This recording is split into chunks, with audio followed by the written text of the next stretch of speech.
What's going on, everybody? This is Joe Harper with Reformed Truther Ministries, and in today's video, we are going to be talking about the Beast of Bray Road. Now, if you've never heard of the Beast of Bray Road, it is a legend or a reported sighting of a creature, a dogman or werewolf creature from Elkhorn, Wisconsin. That's about 40 miles away from Milwaukee, west of Milwaukee. Milwaukee's on the eastern side of Wisconsin. So we're going to be talking about Dogman today. We're going to be talking about werewolves today. We're going to be talking about this exciting cryptid. Well, before we do, I'm gonna take a sip here of my coffee from my, if you can take a look, I got my Reformed Truther Ministries coffee mug, which is a pretty good prop to have when you're making RTM television. So there we go. This mug here, it's got the old logo on it. I'm gonna have to update. I'm gonna have to get some new mugs with the new shiny Bigfoot logo that we did not long ago. We changed the RTM logo, and now in light of the Nephilim, cryptid, and paranormal emphasis that we have going on, we have a Bigfoot logo. So I just thought I'd mention that. Anyways, let's get down to business. I know you guys didn't come here for the coffee mug plug. But the Beast of Bray Road, this is one that I'm excited to talk about, and the reason specifically why I'm excited to talk about this cryptid today is because it is in Wisconsin, and it is, as you guys know, I always say I operate in the state of Minnesota. I live in the Twin Cities region of Minnesota. That is where I operate. So I make a lot of my videos up in northern Minnesota. We're hoping RTM is going to be doing more work even within the Twin Cities area with some of this paranormal stuff that we're doing. And so even though Wisconsin's only one state over, and I went to Wisconsin last year when we did our video hunting for giants in Wisconsin. So I'm excited for this video because it's a Midwest video. It's even though it's in the state adjacent to mine. I've been to Wisconsin many times. It's kind of a local cryptid, and that's really exciting. Just as how it was exciting to do Bigfoot in Minnesota videos, it's excited to talk about this cryptid today in Elkhorn, Wisconsin. It's really only about 5 hours from the Twin Cities where I'm at, so it's really in range. Might have to get some buddies and load the shotguns up and go hunting for the werewolf, even though I say that somewhat tongue in cheek, but that would be a very serious business because werewolves are very dangerous creatures, or dogman. And the first time I heard about the Beast of Bray Road was when I was researching my chapter on werewolves for my book, Apparently the Monsters Are Real, a crash course in cryptids, monsters, and other wacky stuff. And when I was researching the chapter on werewolves, I didn't have a ton of information on werewolves. I had gotten a lot of information from our friend Zach Davis. Came on here and did a great interview on werewolves. You can go back and watch that. That was one of our first interviews. I think that was the second interview that we did, and it was really a great thing for the channel. But when I was researching the book, obviously trying to get into the research in my own right, and I was really shocked of how rich the tradition for werewolves was around the world. And I saw that the ancient Greeks they have a rich history of werewolves. They have legends of werewolves, especially in the region of Arcadia, Greece. The Romans really venerated the wolf as a sacred animal, and they really their shepherds didn't they would often pray for protection of their flocks, not only from normal traditional wolves but even from werewolf type creatures. And Roman historians would even mention werewolves, and we talked about that. We talked about how the wolf was very central to the Lupercal festival in the book. That was really something that was fascinating to me, and that how certain Roman legionaries, even called velites, would wear wolf skins on their armor. And you can look this up. If you put in Roman legionary wolf skins in Google Images, you'll get a rich history. So the wolf was very central to the Roman religion. It was very central to some of their festivals and even some of their accounts. I think it was Pliny who even made explicit mention of werewolves in their writing. So it really, the werewolf comes up in the traditions of ancient Greece, and it comes up in the traditions of ancient Rome. They had their own priest for the Lupercal festival dedicated to the wolf. So they had a special class of priesthood that was associated with the wolf. So the wolf is very, very prominent in the ancient world. And then in the medieval era and in the centuries following the medieval era, one country where there have been many werewolf sightings or stories would be the nation of France. There was this beast even in the 1700s, so this is really more the post medieval era, and that there was this beast called the Beast of Gévaudan, and how the king of France at the time, even hired royal hunters to go out looking for this thing, and it was spotted over a period of many months. And there's this famous legend of this girl defending herself from the attack from this beast, and there's a statue of that in France even today. So the werewolf has a very rich history in many places of across the world throughout the centuries. And then it's really interesting in modern times we live in a world where there are many dogman sightings. You know, it's funny when I in my travels through the world of Western Christendom, as I like to kind of call it tongue in cheek, I met an individual who claimed to have had a dogman sighting. And there's not much to tell with the story, and it's not really my story to tell anyway, but he claims that he was out in the woods and he saw a dog man, and that he kind of said he felt like the Lord protected him from it, and that he claimed to have an encounter. And that was a story that I was told by this individual. So you know, that really piqued my interest in this topic even a little bit, you know, because this guy told me that, and I was like, wow, you know, that was a couple years before I wrote my book on this, and before I really started to get into podcasts on cryptids and stuff. And he's saying, yeah, hey, I had an encounter with a supernatural creature entity, if you're believing it's supernatural, which I think it most likely is.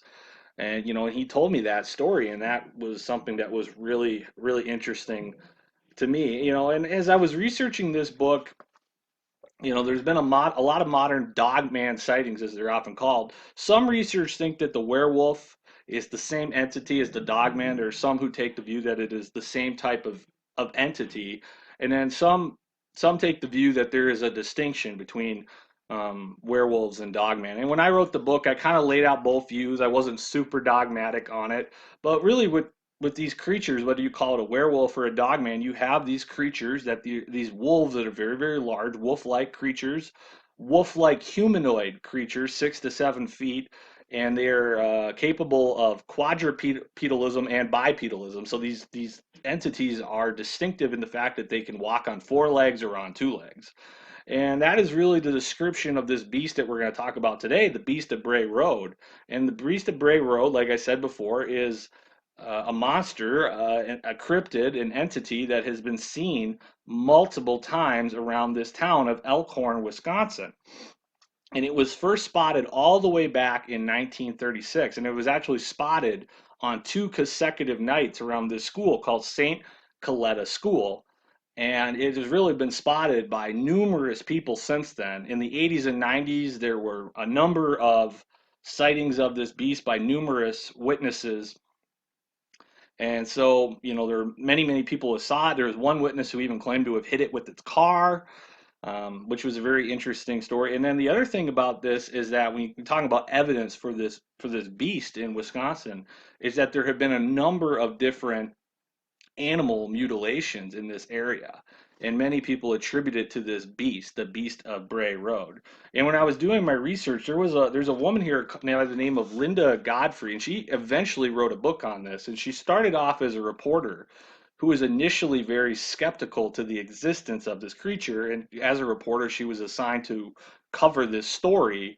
And as she started to interview witnesses, she started to believe that they were being sincere in what they believed they saw, and that eventually led her to be more and more open to seeing this creature. And the articles that she wrote eventually became a book about the Beast of Bray Road. So she actually wrote a book on this. So all of this to say is that there have been numerous sightings by many people in this area of this beast, the Beast of Bray Road, this wolf-like humanoid 6 to 7 foot creature that once again is capable of quadrupedalism and bipedalism. Obviously a very scary thing. There have been animal mutilations in this area. And around Milwaukee, there's been a lot of paranormal activity. It's that specific section of the state of Wisconsin has had a lot of different paranormal activity. There's been even crimes connected to Satanism there. There's been UFO activity there, and then you have this Beast of Bray Road there. So this is something that is an area that really pops up a lot. I remember I read Bill Schnobelin's book called Lucifer Dethroned, and he's someone who claims to have come out of Luciferianism, Satanism, out of the Illuminati. And I know that he is let's just say he's a highly controversial figure in his own right. So I know some people do not believe that he's everything that he claims to be, but he claims to have operated in this area of, he said that his occult career, if you want to call it that, was around Milwaukee, Wisconsin. And so when I was kind of getting into this topic, the Beast of Bray Road, and how there's all this paranormal activity around Milwaukee, and obviously Elkhorn, Wisconsin is 40 miles out of Milwaukee. But that kind of reminded me of what I had read in Schnobelin's book, Lucifer Dethroned. He claimed that there is a lot of satanic and occult activity around Milwaukee, Wisconsin. And it's interesting because Schnobelin's book, Lucifer Dethroned, he talked about things like vampires and werewolves. And really, when the first time I read his book, researching books on the Illuminati, on the occult, I really started not as a paranormal researcher, but I really started researching the Illuminati from a much more historical perspective. I've always been fascinated with history, and I was interested in these events like the French Revolution, the Russian Revolution. So I was researching the Illuminati and Masonry and Jesuitism, but from a much more political perspective, a much more world historical perspective. I really wasn't researching these entities like werewolves or vampires, these cryptids or these monsters. I really wasn't a paranormal guy. I was the squeaky clean Christian guy who was the guy who didn't like horror movies. I have a sibling who really likes horror movies, and I always kind of teased her. I'm like, you're kind of the Halloween person in the family, and I was the squeaky clean Christian. But the point I'm making though, I read Schnobelin's book, and the first time, one of the thing I remember about reading his book, reading it once again from a much more interested in this stuff from a more historical or political perspective. I remember he made this claim about werewolves being real, and I was like, what? Initially very skeptical. But as time has gone on, and the Lord has led me to believe things like into the Nephilim, the Genesis 6 perspective. And really, the Lord has also grown me to just be much more comfortable with things that are, quote, supernatural as a whole. And some of this is evil, it's preternatural. Um, and then the Holy Spirit on the flip side works in the church amongst Christians at times in supernatural ways. That would be the flip side of it.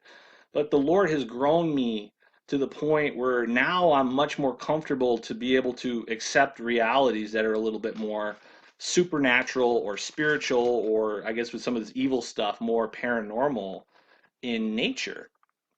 But yeah, going back to what I was talking about before, Elkhorn, Wisconsin, Milwaukee, Wisconsin, this is an area that has had a lot of demonic, paranormal, occult activity. So it really doesn't surprise me with everything that I've researched over the years that there is this claim of a werewolf or dogman entity in this area of Elkhorn, Wisconsin.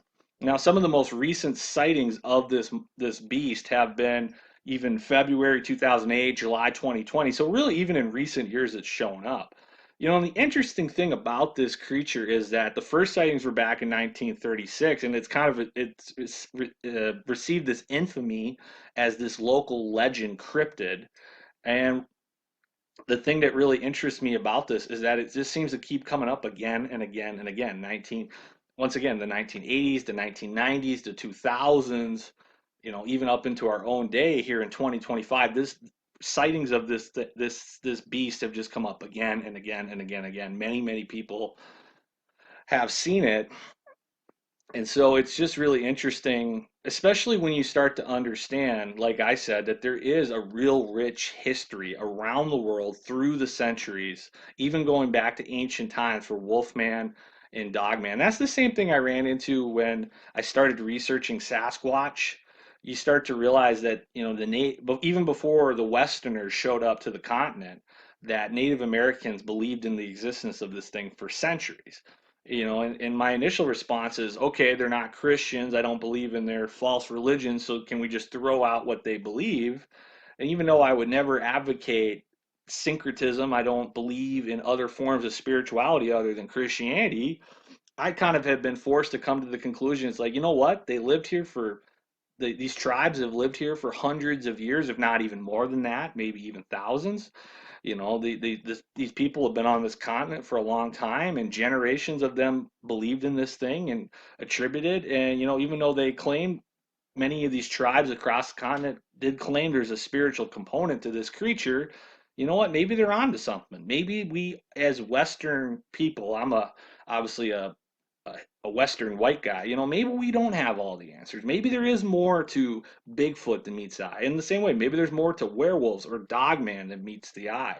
Maybe there's more to the existence of the Beast of Bray Road in Wisconsin that meets the eye. So all of that to say, guys, I know I'm rambling on a little bit, but I'm just trying to kind of lay out some evidence that, you know what, there's a lot of evidence that this creature exists. This legend, the Beast of Bray Road, it's something that has come up again and again. I'm trying to point out the fact that werewolves, Dogman, that these entities are something that come up again and again. And actually, sightings of Dogman, if you research Dogman, the sightings of this creature have gone up a lot, a lot. That's kind of sound like Trump there, a lot, a lot. But historically, the big cryptid everybody knows has been Bigfoot, but Dogman, the popularity for sightings in Dogman, not popularity, but the frequency for sightings of Dogman have actually gone up and up. And people have started in paranormal circles to talk about Dogman, even in some respects, as much as they talk about Sasquatch. So there's been a real uptick in Dogman sightings across the country and also in other parts of the world. So that's interesting. So it's just once again another one of those things that is really intriguing. It's something that, as Christians, werewolves, Dogman, very dark topic. I'm going to make no bones about that. We need to be careful about that, but it doesn't mean we need to be ignorant. I think there's a difference. It doesn't mean that we need to make light of a dark topic like a werewolf, but we should also, if it's out there, we should know about it. And that's kind of where I'm coming from. That's kind of my purpose of making a video about this. And that's kind of with what we've been doing with RTM. People have asked me even recently, why have you gotten into cryptids? Why have you gotten into the paranormal? That's Joe, that's some dark stuff. And that's fair. And I think it's also fair that we need to be careful. And that's why I've been talking to guys like, even guys like chaplains or pastors, saying, hey, what do you think about this? People who I have come to trust. And the point is, the reason why we're talking about this stuff is we're trying to show people that, on the one hand, that the spiritual aspects of our world are real, and then the second thing that we're trying to do is um, to people who have seen these things, who have had UFO encounters or have had problems with spirits or demonology, people who have seen Bigfoot, we're trying to say, you know what? Hey, we believe you, we affirm what you're seeing, and we believe the biblical worldview actually can help explain some of these strange phenomenon. So really trying to take a drastically different approach to many aspects of the evangelical church, which just stiff-arm the stuff. Our ministry is trying to affirm it, but affirm it in the context of a Bible believing worldview and try to give answers to why some of these things exist. And we always come back to things like the Genesis 6 narrative, the Nephilim, and also just the existence of the Bible teaches a supernatural worldview. It teaches the existence of things like magic. And when you put those pieces together, yes, that the Christian should have a worldview that can account for even the very strange things like the Beast of Bray Road. So that's what we're trying to do with RTM. So that's really the subject of the video today, guys. I'm going to try to keep the video at least a little bit shorter today. But that's really what I wanted to cover. This is some of the introductory material to this beast, the Beast of Bray Road that exists around Elkhorn, Wisconsin. There's an hour-long documentary called The Bray Road Beast that you can look up on YouTube. I was even watching some of that. And like I said, that this woman reporter Linda Godfrey, she wrote a book called The Beast of Bray Road. So those would be resources that I would recommend if you want to look into this specific Wisconsin cryptid. If you want to know more about werewolves as a whole, I have an entire chapter dedicated to it. Apparently the monsters are real, a crash course in cryptid monsters and other wacky stuff. And in this book, I go into a lot of detail of the myths and legends of the Greeks, the Romans, some of the sightings in places like France, things I mentioned in this video. I go into even more detail than I did in the video, laying out the historical veracity for a creature like the werewolf. So if you want to know more about that creature, I would recommend reading my book. Or once again, we did a great interview with Zach Davis, a friend of our ministry, a friend of our channel, and that would be another resource that I'd recommend if you want to know more about werewolves. His knowledge on it kind of puts me to shame a little bit, so I'd recommend that too. So those are some resources you can look up. So stay tuned with what's coming up with RTM, guys. We're going to be getting back out into the field even within the next few weeks, Lord willing. We got more interviews coming up down the pike. We got more expeditions out into the field coming up. We got a lot of great stuff coming up down the pike. So things to stay tuned about. We got a lot of great stuff going on here at Reformed Truther Ministries. So all that being said, this is Joe Harper with RTM. God bless everybody. If you have been blessed by RTM, then consider supporting our ministry through our Buy Me a Coffee. Also check out our website at www.reformedtruther.com.